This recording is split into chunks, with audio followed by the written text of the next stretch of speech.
tsika olon-dehibe président république manana ny maizy azy zahay mapara manana ny maizy azy matomboky dimy vahoaka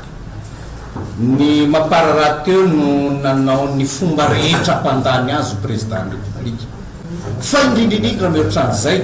mazava ny andininy ao amin'ny lalam-panorena article 54 mazava ny fitsarana navoakan'ny CES mazava ny filazany ny haute cour constitutionnelle mikasika ny fanendrenan'ny premier ministre io tsy mihintsika fa isy anasary zavatra mihoatra noho izay zavatra efa mazava voalazan'ireo texte rehetra rehetra ireo